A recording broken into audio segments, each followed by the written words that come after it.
wait, chill, re-clear, play keys, calm a bit down with WoW, new patch comes, hype, go up, gear a character, play the raid. Enjoy. Hello, my friend. Stay a while and listen. Hi, my name is Nino. I play World of Warcraft since when came it out in Europe. I'm one of these classic Andes. You know classic Andes when they always tell you that they played from classic from vanilla. So yeah, I started back then. I think it was 2004 when it came out in Germany. I'm from Germany, by the way. How old was I there? I think I was 15 or 14 years old. I'm a martial arts guy in real life. When I was training, I was practicing ninjutsu back then. This is like a Japanese martial art with, ninjas, Naruto. Okay, basically I wanted to be Naruto. One night, a friend of me asked me if I want to stay over. So we had a little boy party. He was a bit older back then. I think he was 25 or something, and I was 14, 15, but we knew each other for a long time. And so the three of us went together, had a boy night. And he brought this new cool game. And this was World of Warcraft. I didn't hear of it too much, but he told me, like, my wildest dreams came true. Like, I love the JRPGs, these base-turned role-playing games, and Pokemon, for example. And my dream was always, imagine if you could play that with friends. You log in, you're online, and you play, you go and have adventures together. And this is what he showed me. I remember he was sitting in Stormwind with his, I think, dwarf priest, and he was just fishing there. Back then, people in vanilla, it wasn't like today where you just rush to level 70 or rush to max level and do all the end game content. But you enjoyed the journey because the journey took all so long, and everyone was clueless about the game. So he was just sitting there on the bridge, had a fishing pole there, talked to other people, and the fact that you could do that just blew my mind. And then he showed me how big the map was. So he hopped on a griffin, and I think he flew from Stormwind to the south of the map. And I couldn't believe that this is the whole map. The next day I was like, yo mom, I need a game. And she never had the problems with me having games. But I had to convince her that this is a game that you have to pay monthly. Like, what? This is something new. And at first she was like, nah, we are not paying this. And then I had the coolest strategy ever, at least in my eyes. So I made a calculation of how many games usually I buy per year. So it was like 3 games, 3 AAA games. It's like 60 or 50 euros each back then. So this was 150 euros. And I was like, look, if I play this game, I won't buy any other games. Okay, so it's around the same price, right, mom? And she was so amazed by this choice of words. It didn't even make sense for her, probably. Yeah, the choice of words and my creativity in that moment, that she was like, okay, you know what? We're gonna try it out. If you like it, we're gonna continue. And this is basically how I came to WoW. The other friend, by the way, we were 3 at this guy that had the game already. He also got it, and this led into into us sometimes skipping our martial arts classes. Because of World of Warcraft. You see this bed here? This is one of my weirdest and funniest memories I had. It's from Wrath of the Lich King. When it first came out and we reached Dalaran, my friend I talked about before. I was a male human, I think, human warrior. He played a night elf female. So we were messing around. We were doing quests together. And one night he was like, yo, Nino, get a nice dress, okay? Get yourself in something comfy, something good looking, and we're gonna have a date tonight. And I was like, wait, what? I don't remember. Did we play on an RP server back then? Initially we played on an RP server even, but then I think we switched. Yeah. But still, some habits don't die, right? We met each other in Dalaran. We put on the walking animation, and he led me into this inn. We sat down in the first floor, had some drinks, eat. We were just talking about how our day was and stuff. And he was like, "All right, you know what? I'm gonna I'm gonna give you something good." And we went upstairs here, and he showed me this bed. And I was like, we were using TeamSpeak back then with a weird quality, with our bad mics. And I was like, wait, what are we doing here? And he was like, okay, you know exactly what we're gonna do. So he stripped off his clothes, jumped on this bed, and laid down. And he was like, yo, you have to do it. Oh, of course, I did it. We laid next to each other. It took forever to get a position that somewhat looked like we're cuddling. And then he took screenshots and screenshots, and we were talking about, we were laughing our asses off. We were 18 or 17 back then. I think it should be 18. So 2 18-year-old friends chilling together in a World of Warcraft bed, making silly jokes about how we are the best couple ever. The funny thing is, sometimes some other people came up here and they gathered around us. They were like, yo, what's happening here? And we were using like the Say chat to tell them that we fall in love and we just want to have our privacy. They kept coming. They get the other friends. Yeah, this bed made Warcraft a better place for me, thanks to my friend Florian. I'm a simple guy, I would say. Like my main activities in the game are actually like doing Mythic Plus dungeons and raiding. I used to enjoy Wallace and Drenner and Mist of Pandaria. I was just a PvP Andy because I was like, why fight against computers, you know? Because that's so simple and so easy. Then it shifted a bit when I came back to WoW. Because I enjoyed the raids. I really like, or dungeons in general after they added Mythic Plus. I really like the feeling that you have, okay, you're in a group, you have to coordinate, everyone has a different job to do, and you still manage to beat a difficult encounter, a difficult boss. So this is the thing that makes me excited. So initially I was just raiding Heroic, mostly because I couldn't be bothered to find a guild and to commit actual time and certain days. At the start of Shadowlands, I was like, okay, you know what? I want to try Mythic Raiding. So we did Sire Denathrius on Heroic with Pugs. Usually I used to raid lead myself because it's always easier, in my opinion, to get a group and lead a group than just joining someone. Me and my friends, Vozokris and Wound Death. So if you hear that, guys, I love you. We did the Ahead of the Curve achievement with a Heroic clear, and then we started to look for guilds that do Mythic. And you know how it is? Guild with cutting edge raiders looking for members in the trade chat. So yeah, of course, we joined one of these guilds. The name was Steel Monkeys back then. We had our first experiences in Mythic Raiding. I think we did 4 out of 8 or 10. What was Castle Nathria? I don't even know. But we just did a few bosses. And my friend Vozokris left after that into a better guild, which is mine now, which is provoked from Drenner. I think there were 2 bosses off to clearing, and yeah, I was like, yo, I'm not raiding anymore. I'm just gonna chill. I'm just gonna watch a bit what you're doing, and I joined them as a social. And they got eventually the cutting edge achievements, like they killed Sire Denathrius and Mythic, and I was really amazed by this. And also, it showed me that if you're in a guild that competes or plays at a very high level, it doesn't have to mean that the guild is ultra elitist and ultra toxic. You know, my experience before that, especially in the guild with the Steel Monkeys, was that the raid lead, you know, screams at people who fail, and it's like when you're used to a bad relationship. I'm gonna say it. Where you get abused in a way, but you're so used to it, then you think that is love. This is what I had in WoW with guilds. I thought this is the norm, and Provoked showed me, yo, this is not the norm. You can play at a better level than that, while being friendly, while being funny, while making jokes during the raid, during the pool. Because I was a social there, but I was always attending them. They were streaming on Discord, and I was joining the conversations because I liked the people. Everything was cool. And then they did some heroic boosts. You know, I know a lot of people don't like the boosting communities. We were part of, because we were a guild. You know, we always had customers. And one day, a tank of them didn't want to come. He didn't need gold anymore. And I was like, okay, you know what? I can hop in. I cleared heroic, so they knew I know how to play.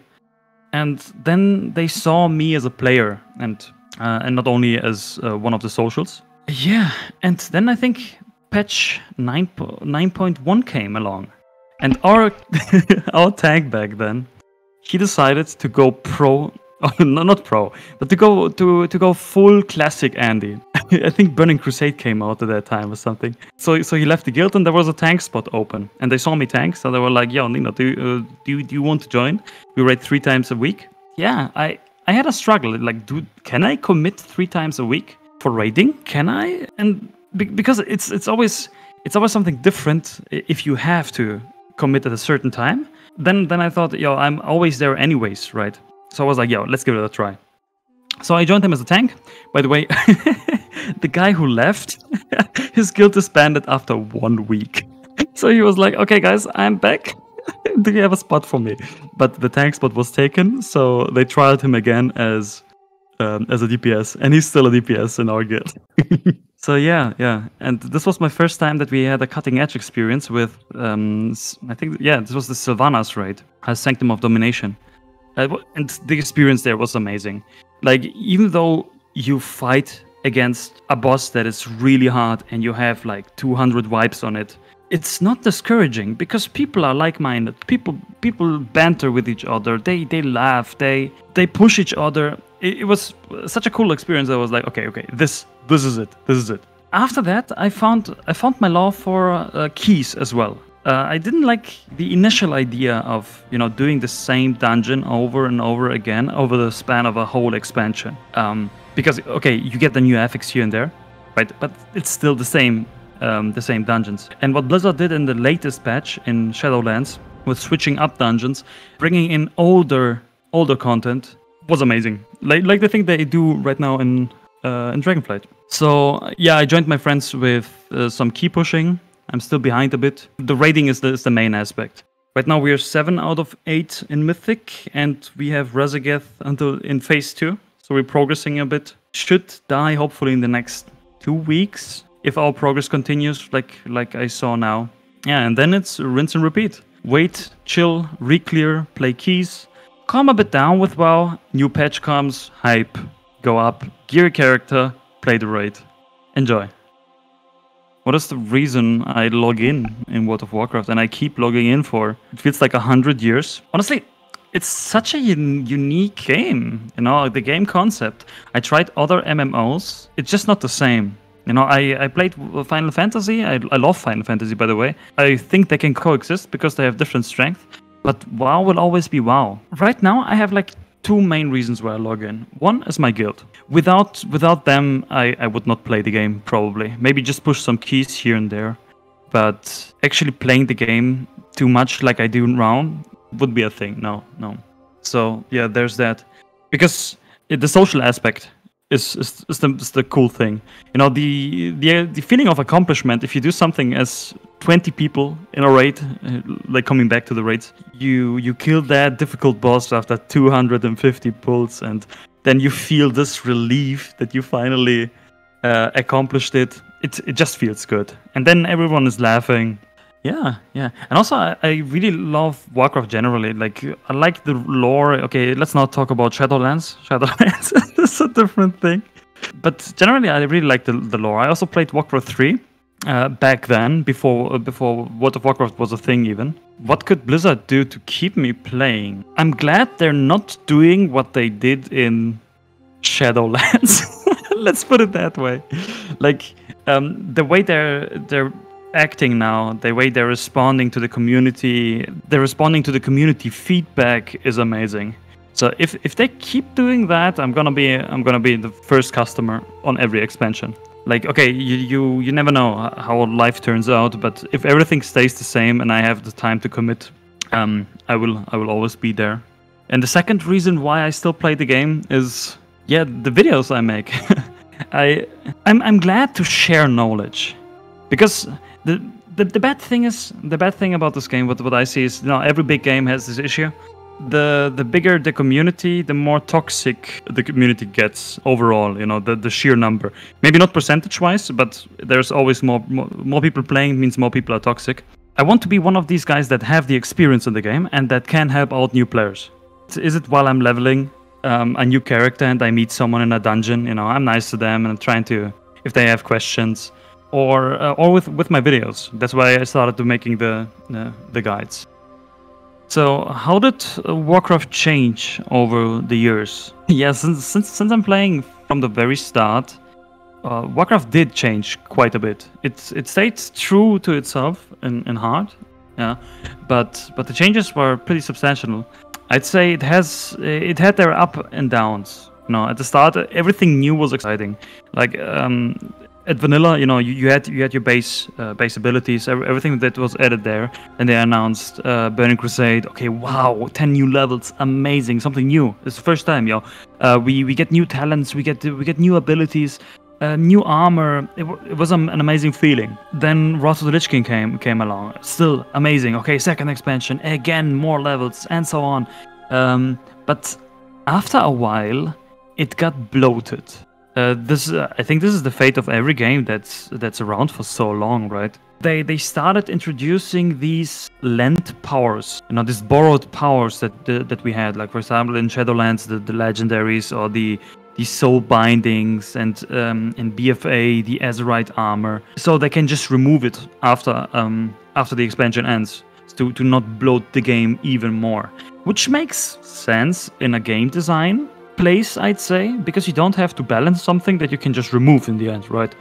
But it just wasn't fun. You start to get used to something and then they just rip it off you. How do I feel about these changes? Generally, I'm someone that really likes change. Blizzard wants to try something out, yeah, go for it 100%.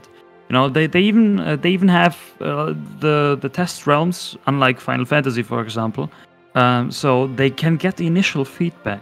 But what I felt in the past was that they didn't listen to the feedback. They had this idea, okay, we're gonna add this in, and people were like, yo, Blizzard, this is not fun, please.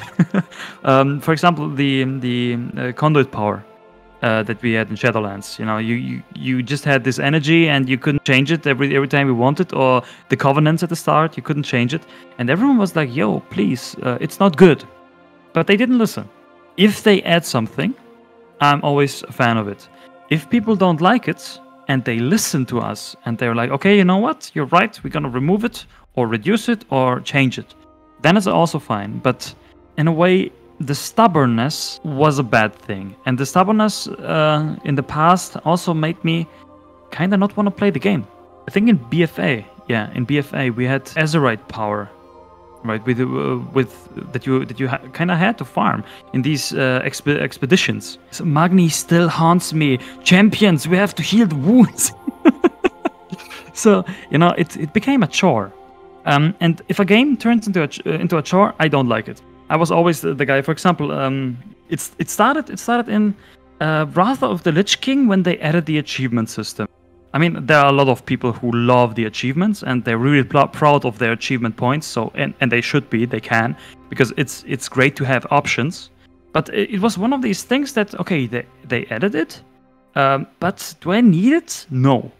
And I just decided not to do it because I didn't like it, and there was no consequence. So this was good, right? But when they added the artifact power, for example, in Legion, and the Azerite power in Shadowlands, this was something that you had to do. And if you didn't do it, if you didn't do your dailies, let's put it that way, you fall behind. And if you fall behind and want to be competitive, you won't be. Yeah, I really hated these changes. So that's why I'm really glad about Dragonflight. So they added the Dragon Isles Renowns, all these world quests, the different activities.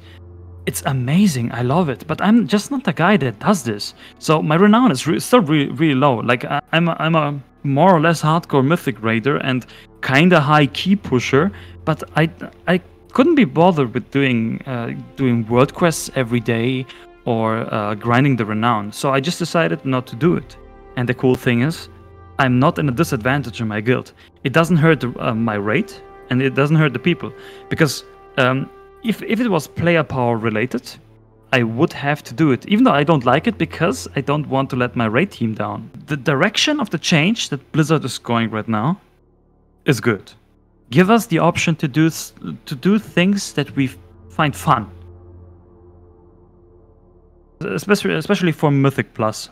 I think the system with a tyrannical week, and the fortified week in general is okay. But you know how it is. Tyrannical is always yikes. It just makes the bosses not necessarily harder. Okay, they hit harder, right? So you have to time your cooldowns, your defensive cooldowns for big damage spikes. But they just make the bosses a damage sponge. And fighting against a boss that has 2 or 3 abilities and just is a damage sponge is not fun. So a rework in that regard would be amazing, I think. I was talking to some friends before that, also very high Mythic Plus players. They were right now at 3.1k, 3.2k score. We were thinking one solution could be that you remove the thing completely. You make a base scale, so for both bosses and mobs. But if you want to make the bosses harder, you can add more mechanics. Okay. Hear me out. Everyone is booing already. We were thinking not generally more mechanics, but you know how it is that bosses gain more mechanics if you jump from heroic dungeons to mythic dungeons. They get an extra mechanic, right? And if you go from mythic plus 9 to mythic plus 10, you also gain another affix. So they could do it when you reach, for example, let's say plus 20. You know, you get another affix, or they design the bosses that they have another mechanic over 20. So if they do this scaling right, this could, of course, I'm not someone that works in balance in games, so this is probably a hard thing to do. But the general idea is, if you remove fortified and tyrannical, make a baseline scaling that's maybe slightly lower, but you add mechanics if you get into the hierarchies, it could satisfy everyone. So that might be a thing, but it's probably a lot of work. Like also designing a boss ability just for a specific type of player base that is probably just 1% of the players. I'm not sure if it's worth for Blizzard. Now, from a game developer perspective, but that could be a cool thing, because then also these players that push higher, they get something new, and it changes the fight. This could be my dream game actually. Like fix Mythic Plus. I mean, I like Mythic Plus how it is, but it could be better. Always better. Add player housing and give us better graphic. World of Warcraft 2 or something, huh? And then we're good. Thanks for staying here and listening to me for a while. Let us know if you agree with some of my takes or disagree with some of my takes. I'm always open for discussion, and I'm always curious to see what other people think. Yeah, if you don't know me yet, feel free to check out the rest of my stuff. I'm thankful to be here. So thanks for the invite, and see you next time. Bye bye.